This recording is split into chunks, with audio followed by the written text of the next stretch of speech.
Hello friends, welcome to my channel.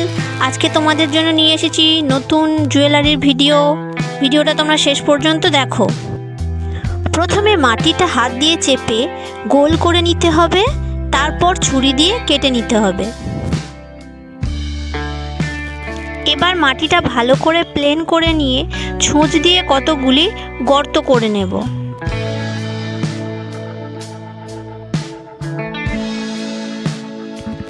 এবার তার নিয়ে লাগিয়ে দেব।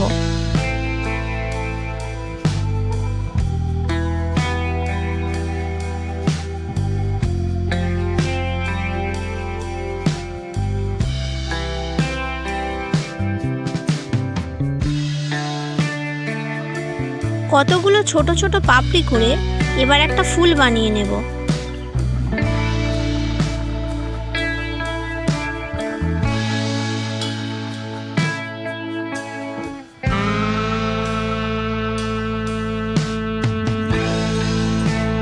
ছুঁচ দিয়ে পাপড়িগুলোর গায়ে দাগ করে দেব।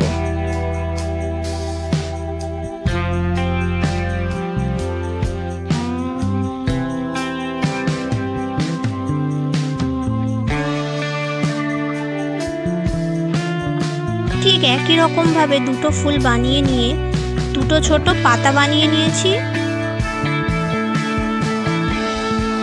এবার ছুঁচ নিয়ে ফুলের পাপড়িগুলো সামান্য উঁচু করে দিলাম। এবার কানের দুল বানানোর জন্য আরেকটু মাটি নিয়ে দুটো গোল কেটে নিলাম। কানের দুল দুটোতেও ছুঁচ দিয়ে গর্ত করে নিলাম। এবার কানের দুলের ওপর ছোট ছোট পাপড়ি করে ফুল বানিয়ে নেব। যে সমস্ত বন্ধুরা আমার চ্যানেলে নতুন তারা অবশ্যই আমার চ্যানেলটি সাবস্ক্রাইব করো।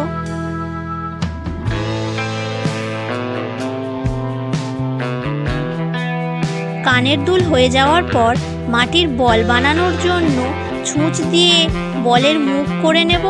তারপর বলের মুখ বড় করার জন্য তুলির পেছন দিয়ে একটু পাকিয়ে নেব। এগুলো রোদে শুকানোর পর পুড়িয়ে নিয়েছি। এবার কানের দুল দুটোতে ফেভিকল আঠা দিয়ে রিং লাগিয়ে দেব। রিং ব্যবহারের সময় তোমরা অবশ্যই আগে জল ব্যবহার করবে, তারপর আঠা দেবে। রিং লাগানোর পর ক্যামেলের সাদা অ্যাক্রিলিক দিয়ে প্রাইমার করে নেব। প্রাইমার করার পর এবার নীল রং ব্যবহার করব।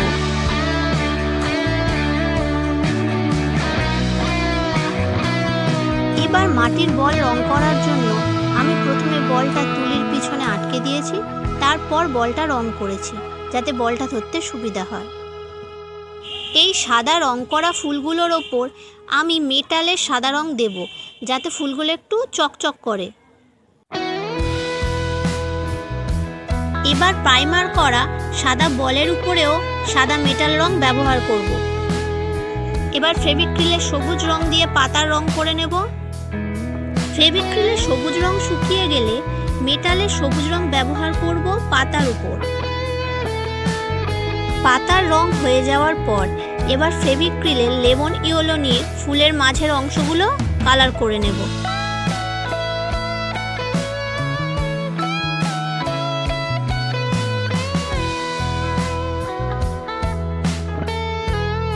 প্রতিটা ফুলের পাপড়িগুলোতে একটু হলুদ দাগ দিয়ে দেব।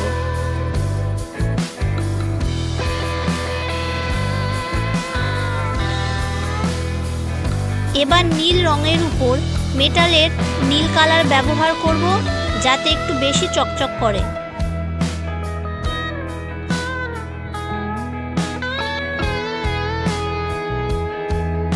রং শুকিয়ে যাওয়ার পর এবার এই বার্নিশটা লাগিয়ে দেব। তবে সাদা আর হলুদ রঙে বার্নিশ লাগাবো না, কারণ সাদা রঙে বার্নিশ লাগালে সাদা রঙটা সাদা থাকে না, একটু হলুদ হয়ে যায়। এবার টার্সেল নিয়ে জুয়েলারিটা বানিয়ে নেব। তোমরা খেয়াল করো আমি কেমনভাবে জুয়েলারিটা বানাই। টার্সেলের মধ্যে লকেট দেওয়ার পর এবার বলগুলো দিয়ে দেব। বলগুলো দেওয়ার সময় সব টার্সেলের মুখ এক জায়গায় করে বলগুলো দিতে হবে। প্রথম বলটা লকেটের মুখের কাছে নিয়ে আসব। এবার দ্বিতীয় বলটা লকেটের মুখের কাছে না এনে অনেকটা দূরে রাখবো। লকেটের শেষ প্রান্তে গেড্ডি দিয়ে দেব। এবার কিছুটা সাদা উল নিয়ে দুটো আঙুলে পাকিয়ে নেব। পাকানোর পর গেড্ডি দেয়া টার্সেলের শেষ প্রান্তের সাথে ওই সাদা উল ভালো করে বেঁধে দেব। ঠিক এই রকমভাবে গেড্ডিটা যেন ওপারেই থাকে, শেষ দিকে।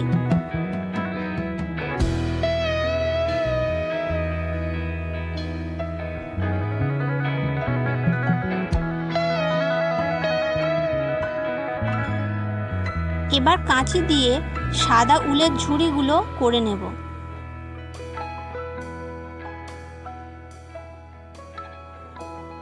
এবার পুশ নিয়ে কানের দুল দুটোতে লাগিয়ে দেব। এই জুয়েলারি কেমন হয়েছে তোমরা অবশ্যই কমেন্টে জানিও। এমন জুয়েলারি পেতে হলে আমার সাথে যোগাযোগ করতে পারো। পুরো ভিডিও দেখার জন্য ধন্যবাদ।